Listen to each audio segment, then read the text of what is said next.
Hi viewers, welcome to our channel. ప్రస్తుతం మనతో పాటు భరద్వాజ్ గారు సీనియర్ జర్నలిస్ట్ ఉన్నారు. వారితో ఒకసారి మాట్లాడదాం. సార్ నమస్కారం సార్. నమస్తే అండి. సార్ వెంకటేష్ గారి 'సంక్రాంతికి వస్తున్నాం' సినిమా ఈ సంక్రాంతికి రిలీజ్ అయిపోయింది. మరి ఆడియన్స్‌ని ఎంటర్‌టైన్ చేయడంలో ఈ మూవీ సక్సెస్ సాధించిందా లేదా? అంటే అనిల్ రావిపూడి అండ్ వెంకటేష్ గారి కాంబినేషన్‌లో ఇది మూడో సినిమా, మరి హ్యాట్రిక్ హిట్ కొట్టేసారనుకోవచ్చా? మీ రివ్యూ ఏంటి సార్ ఈ సినిమా పైన? అంటే కంపారిటివ్‌గా ఇంతకుముందు వచ్చిన 2 సినిమాల కంటే ఇది బెటర్‌గానే ఉంది. ఓకే. అంటే పర్టిక్యులర్‌గా 'F3' కంటే కూడా హ్మ్. ఈ సినిమా బెటర్‌గా ఉంది అని చెప్పక తప్పని పరిస్థితి. ఓకే. అంటే కథ అనే దాని జోలికి వెళ్ళకుండా హ్మ్. ప్రతి సీక్వెన్స్‌ని ఎంటర్‌టైన్ చేసే పద్ధతిలో డిజైన్ చేసుకున్నాడు తను. అలాగే ప్రతి క్యారెక్టర్ నుంచి ఎంటర్‌టైన్‌మెంట్ పిండే ప్రయత్నం చేశాడు. అది స్క్రీన్ మీద వర్కౌట్ అయింది. కొన్ని కొంచెం అడల్ట్ సైడ్ వెడుతున్నాడా, కామెడీలో ఆ ఎడ్జ్‌కి వెడుతున్నాడా అనిపించింది కానీ పర్వాలేదు. మేనేజబుల్‌గానే వెళ్ళాడు. అలా థియేటర్‌లో కూర్చున్నటువంటి ఆడియన్స్‌ని ఎంగేజ్ చేశాడు, ఎంటర్‌టైన్ చేశాడు. పర్టిక్యులర్‌గా కొన్ని క్యారెక్టర్స్ అయితే గుర్తుండిపోయే డిజైనింగ్‌లో నడిచినాయి. అందులో వెంకటేష్‌ది ఓకే. వెంకటేష్‌కి అలవాటైన పద్ధతిలో వెళ్ళిపోయింది. అన్ని వేరియేషన్స్‌లోనూ నడిచింది ఆ క్యారెక్టర్. అంటే ఆయనే చెప్పుకున్నట్టుగా ఘర్షణ వేరియేషన్ ఉంటుంది ఈ సినిమాలో. హ్మ్. అలాగే అతని ఎంటర్‌టైనింగ్ సినిమాలున్నాయి. 'నువ్వు లేక నేను లేను' ఇలాంటి సినిమాలు. అవును. ఈ అదే సినిమాది 'నువ్వు నాకు నచ్చావు.' 'నువ్వు నాకు నచ్చావు.' హ్మ్. ఈ ధోరణిలో నడిచిపోతుంది సినిమా.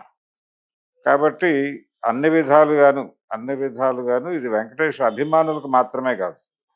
టోటల్‌గా ఫ్యామిలీ ఆడియన్స్‌ని పట్టుకునే సినిమా. ఫ్యామిలీ ఆడియన్స్‌ని హుక్ చేసి థియేటర్‌లో నవ్వించాడు.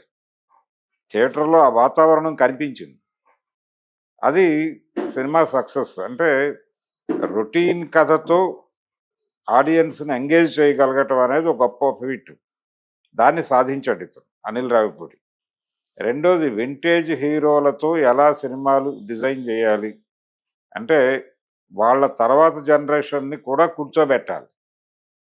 వాళ్ళ అభిమాన సంఘాలతో మాత్రమే కాదు, అభిమాన సంఘాల నెక్స్ట్ జనరేషన్‌ని కూడా థియేటర్‌లోకి రప్పించాలి. హ్మ్. ఆ రప్పించటం గురించిన కసరత్తు ప్రతి సందర్భంలోనూ, ప్రతి జనరేషన్‌లోనూ డైరెక్టర్లకు ఒక ఛాలెంజే.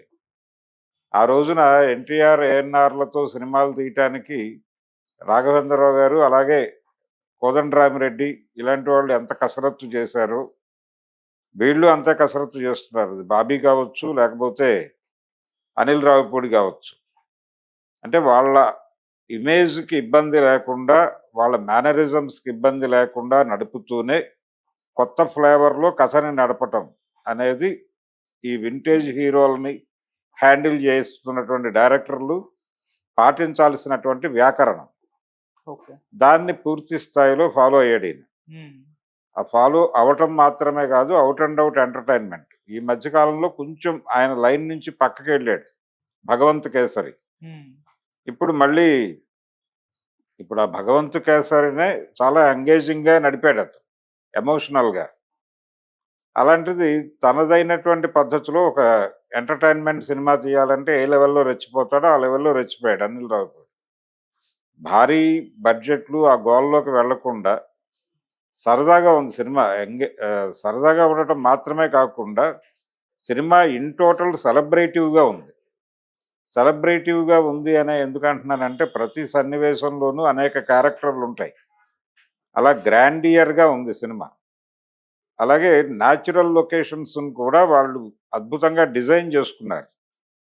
అది బావుంది. ఆ స్కీమింగు, డిజైనింగు ప్రతి విషయంలోనూ కేర్ తీసుకున్నాడు. థియేటర్‌లో కూర్చున్న ఆడియన్‌కి స్క్రీన్ ప్లెజెంట్‌గా ఉండాలి. మూడ్‌కు తగ్గట్టుగా ఉండాలక్కడ. నడిచేటువంటి ఎమోషన్‌కి అనువైనటువంటి స్క్రీన్‌ని, ఆ నేపథ్యాన్ని డిజైన్ చేసుకోవటం అనేది అనిల్ రావిపూడి బాగా చేశాడు. అందుకని ఎక్కడా కూడా జనాలు ఇబ్బంది ఫీల్ అవ్వలేదు. రెండోది పాటలు బాగా హుక్ చేసినాయి ఈ సినిమాకి. అది చాలా ప్రధానమైనటువంటి లక్షణం. ఇప్పటివరకు ఈ మధ్య కాలంలో వస్తున్న సినిమాల్లో ఆడియన్స్ థియేటర్‌లోంచి బయటకొస్తూ ఒక పాట హమ్ జేయటం అనేది కనిపించట్ల. అవును. గతంలో ఉండేదది. కానీ ఈ సినిమాలో ఒక 2 పాటలు హమ్మింగ్‌కి అవకాశం కల్పించే పాటలుగా నడిచినాయి. హ్మ్. అందుకు మ్యూజిక్ డైరెక్టర్ బీమ్స్‌ని అభినందించాలి. రమణ గోగుల పాడినటువంటి పాట 'గోదారి గట్టు మీద' అనే పాట చాలా మంది హమ్ చేస్తున్నారు. ఆ పాట రిలీజ్ అయ్యే దగ్గర నుంచి హమ్మింగ్ నడుస్తోంది. అది థియేటర్‌లో ఆ పాట కనిపించగానే రెస్పాన్స్, ఆడియన్స్ నుంచి వచ్చిన రెస్పాన్స్ చూస్తే అర్థమవుతుంది. అది ఏ లెవెల్‌లో ఇంకిందో జనాల్లో. హ్మ్. అలా ఈ సినిమా మ్యూజికల్‌గా బావుంది. విజువల్‌గా బావుంది. ఎంటర్‌టైనర్‌గా నడిచిపోయింది. కాబట్టి సెలబ్రేటివ్ సినిమా, ఫెస్టివల్ సినిమా. సంక్రాంతికొస్తున్నామని జెప్పాడు. ఆయన షూటింగ్ చేసింది కూడా తక్కువ రోజులే. 3 మంత్సో, 4 మంత్సో నడిచింది ఇది షూటింగ్. ఓకే. ఈ 4 మంత్సు అలా నడిపేశాడు. అట్లే స్ట్రెచ్ నడిపారు సినిమాని. బావుంది. అలాగే హీరోయిన్ క్యారెక్టర్‌లు 2 కూడా చాలా బాగా డిజైన్ చేసుకున్నాడు. అందుకోసం ఆయన సెలెక్ట్ చేసుకున్నటువంటి ఆర్టిస్టులు గూడా. ఒకటేమో ఐశ్వర్య రాజేష్. తను ఇప్పటిదాకా చాలా సీరియస్ క్యారెక్టర్‌లు చేస్తూ వచ్చింది. హ్మ్. అలాగే రెస్పాన్సిబుల్ క్యారెక్టర్‌లే చేసింది. ఈ సినిమాలో out and out mass character చేయించాడు ఒక రకంగా.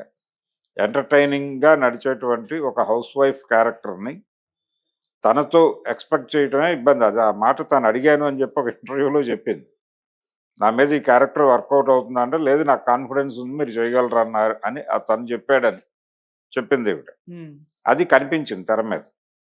తను చాలా టోటల్‌గా ఇంతకుముందు మనం చూసిన ఐశ్వర్య రాజేష్ వేరు. ఈ సినిమాలో ఐశ్వర్య వేరు. ఓకే. ఆ వేరియేషన్ అనేది ఆడియన్స్‌ని విపరీతంగా అట్రాక్ట్ చేసింది. హ్మ్. అలాగే మీనాక్షి కూడా. తను 'లక్కీ భాస్కర్' గావచ్చు, ఈ మధ్య తను చేస్తున్న క్యారెక్టర్‌లన్నీ రెస్పాన్సిబుల్ బరువైన పాత్రలు చేస్తోంది. హ్మ్. ఈ బరువైన పాత్రల్లో నుంచి ఒక్కసారి 2 షేడ్స్ ఉన్నటువంటి క్యారెక్టర్‌లోకి షిఫ్ట్ అయింది. ఎంటర్‌టైనింగు ఉంటుంది. ఎంటర్‌టైనింగ్‌గాను నడుస్తుంది ఆ క్యారెక్టర్. దాంతో పాటు action oriented entertaining character. 2 shades ఉన్నటువంటి క్యారెక్టర్‌ని తను చాలా బాగా హ్యాండిల్ చేసింది. ఓకే. అందుకని ఆ 2 క్యారెక్టర్‌లు కూడా ఆడియన్స్‌ని బాగా పట్టుకున్నాయి. అలాగే ఇందులో వెంకటేష్ కొడుకు పాత్ర చేశాడు. ఓ పిల్లాడు. అతను చాలా హుక్ చేశాడు. అంటే చాలా సందర్భాల్లో ఎక్కడైనా గ్యాప్ ఉంటే తను పట్టుకున్నాడు. అలా ఊరి ప్రజలతో పాటు ప్రతి చిన్న క్యారెక్టర్ నుంచి నవ్వు పుట్టించే ప్రయత్నం చేశాడు. హ్మ్. అది బాగా వర్కౌట్ అయింది తెర మీద. ఓకే. అదే సినిమాకి కలిసొచ్చినటువంటి అంశం. అన్ని క్యారెక్టర్లు అందులో జైలర్ క్యారెక్టరు ఉపేందర్ అని ఒక మరాఠీ ఆర్టిస్ట్‌తో చేయించారు. థియేటర్ ఆర్టిస్ట్ అతను. హ్మ్. అతనికి, సాయి కుమార్‌కి కాంబినేషన్‌లో వచ్చే సన్నివేశాలు థియేటర్‌ని బాగా నవ్వించినాయి. తన పెర్ఫార్మన్స్ పైగా తన డైలాగ్ తనే చెప్పుకుంటాడు. అతన్ని ఇంతకుముందు 'యానిమల్' లాంటి సినిమాల్లో కూడా చూసాం మనం. బాగా అతన్ని సెలెక్ట్ చేసుకోవటం ఆ క్యారెక్టర్‌కి అనిల్ రావిపూడి తెలివితేటలే. లేదు అతని టీమ్ టోటల్‌గా ఆర్టిస్ట్ సెలక్షన్ కూడా బాగుంది. కాస్టింగ్ చాలా బాగా డిజైన్ చేశారు. హ్మ్. ఇది వెల్ మేడ్ మూవీ అని ఎందుకు చెప్తున్నానంటే అన్ని విధాలుగాను మిస్‌ఫైర్ కావడానికి అవకాశం లేకుండా అష్టదిగ్బంధనం చేసి సినిమాని థియేటర్‌లో పెట్టాడు. ఓకే. థియేటర్‌లోకి వెళ్ళిన ప్రేక్షకుడు వెరీ ఫస్ట్ సీన్ నుంచి హ్మ్. క్లైమాక్స్ వరకు అన్ని విధాలుగా ఎంగేజ్ అవుతాడు. అన్ని విధాలుగా ఎమోషనలైజ్ చేశాడు. ఓకే. అందులో స్కూలు, గురువుకి ఉండేటువంటి ఇంపార్టెన్స్ ఏమిటి అనేది కూడా ఒక అండర్ కరెంట్‌గా నడుపుతాడు సినిమాలో. అంటే ఎంత ఎంటర్‌టైనింగ్ సినిమాకైనా గాని ఒక సెంటిమెంటల్ అటాచ్‌మెంట్ ఉండాలి. దాన్ని ఆ ఏరియాలో లొకేట్ చేసి దాన్ని బాగా నడిపాడు. పర్టిక్యులర్‌గా ఆ క్యారెక్టర్ చేసినటువంటి విశ్వదమన్ బెనర్జీ కూడా విపరీతంగా ఉపయోగపడ్డాడు సినిమాకి. హ్మ్. సర్వదమన్ బెనర్జీ ఆ క్యారెక్టర్ చేయటం అనేది కూడా సినిమాకి ఒక గౌరవాన్ని తెచ్చింది. ఓకే. అలా రకరకాలుగా సినిమాని చాలా వెల్ ప్లాన్డ్ మూవీ. చాలా బాగా ఎగ్జిక్యూట్ చేశారు. 'దిల్ రాజు' గారు కూడా విపరీతంగా సహకరించాడు. ఆ గ్రాండియర్ ఇవన్నీ తీసుకురావటానికి. అలా ఈ సంక్రాంతికి ఒక మంచి ఎంటర్‌టైన్‌మెంట్ సినిమాతో అనిల్ రావిపూడి ఆడియన్స్‌ని నవ్వించాడు. హ్మ్. పండగ పూట నవ్వించటం అనేది చాలా గొప్ప విషయం. హ్మ్. అందుకని ఈ సినిమా డెఫినెట్‌గా బ్లాక్ బస్టర్ అవుతుంది. ఇది ఏ మేరకు 'డాకుకి' పోటీ ఇస్తుంది అనేది చూడాలి. Okay sir. యాక్చువల్‌గా ఫెస్టివ్ మూడ్ అనేది ఈ మధ్యాహ్నం నుంచి మొదలవుతుంది. హ్మ్. ఆ ఫెస్టివ్ మూడ్‌ని క్యాప్చర్ చేసే సినిమాగా ఇది ఎమర్జ్ అవుతుంది ఈ సినిమా. సో, ఇది బాక్స్ ఆఫీస్ మీద ఎలాంటి రియాక్షన్స్ ఇస్తుంది దీనికి బాక్స్ ఆఫీస్ ఎలా రియాక్ట్ అవుతుంది అని తెలియాలంటే ఇంకో 3-4 రోజులు ఆగాల్సి ఉంటుంది. ఓకే. రేటింగ్ ఎంత ఇస్తారు సార్? ఈ సినిమాకి నేను 3 ఇస్తానండి.